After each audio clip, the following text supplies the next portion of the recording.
ನಮಸ್ಕಾರ ಎಲ್ಲರಿಗೂ, welcome back to my channel. ನಾನು ಕೀರ್ತಿ. ಇವತ್ತು ನಿಮಗೆ ಬೆಣ್ಣೆ ಯಾವ ರೀತಿ ಮಾಡೋದಂತ ತೋರಿಸ್ಕೊಡ್ತೀನಿ. ಬನ್ನಿ. ಹಾಲನ್ನು ಚೆನ್ನಾಗಿ ಕಾಯಿಸಿ ಅದರ ಮೇಲೆ ಕೆನೆಯನ್ನು ತೆಗೆದು ಫ್ರಿಜ್ಜಲ್ಲಿ ಸ್ಟೋರ್ ಮಾಡಿ ಇಟ್ಕೋತೀನಿ. ಒಂದು ಬಾಕ್ಸ್ ಒಳಗೆ ಹಾಕಿ ಇಟ್ಕೋತೀನಿ. ಆಮೇಲೆ ಇದನ್ನು ನಾನು ಭಾಳ ಆದ ತಕ್ಷಣ ಅಂದರೆ ಕೆನೆಯೆಲ್ಲ ಗೊಳೆ ಮಾಡ್ಕೋತೀನಲ್ಲ, ಮಾಡಿದ ನಂತರ ಈ ಥರ ನಾನು ಕೆನೆ ಎಲ್ಲ ಗಟ್ಟಿಯಾಗಿರುತ್ತೆ. ಇದನ್ನು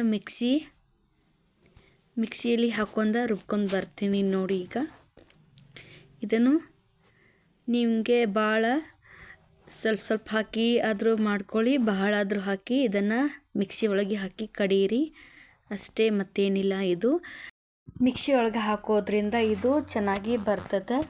ಕೈಯಿಂದ ಕಡ್ಗೋಲಿಂದ ಕಡಿದ್ರೂ ಬರುತ್ತೆ, ಆದರೆ ಲೇಟ್ ಆಗುತ್ತಲ್ಲ, ಅದಕ್ಕೆ ನಾನು ಮಿಕ್ಸಿ ಒಳಗೆ ಮಾಡ್ತಾಯಿದ್ದೀನಿ. ಈ ಥರ ನೋಡಿ, ಇದು ಬೆಣ್ಣೆ ಎಷ್ಟು ಚೆನ್ನಾಗಿ ಬಂದಿದೆ ಅಂತ. ಇದನ್ನು ನೀವು ಒಮ್ಮೆ ಟ್ರೈ ಮಾಡಿ. ನಿಮ್ಮ ಮನೆಯಲ್ಲಿ ಫ್ರಿಜ್ ಇಲ್ಲ ಅಂದರೂ ಕೆನೆಯನ್ನು ಗೊಳೆ ಮಾಡಿ ಈ ಥರನೂ ಮಾಡ್ಬೋದು.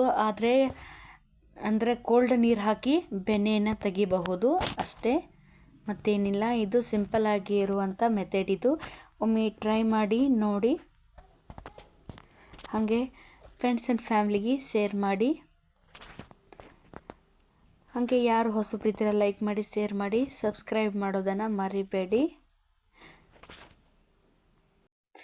ಇದು ನಾನು ಒಂದು ಬಾಕ್ಸ್ ಒಳಗೆ ಹಾಕಿ ಇಟ್ಕೋತಾ ಇದ್ದೀನಿ. ಯಾಕೆ ಅಂದರೆ ನಾನು ಈಗೇನು ತುಪ್ಪ ಕಾಸಲ್ಲ, ನನಗೆ ಇದೆ ಇವಾಗ, ಹಾಗೆ ಸ್ಟೋರ್ ಮಾಡಿ ಇಟ್ಕೋತೀನಿ. ತುಪ್ಪ ಮಾತ್ರ ಮರಳಾಗಿ ಚೆನ್ನಾಗಿ ಬರ್ತದೆ. ಇದು ಎಮ್ಮೆ ಹಾಲಿನ ಬೆಣ್ಣೆ.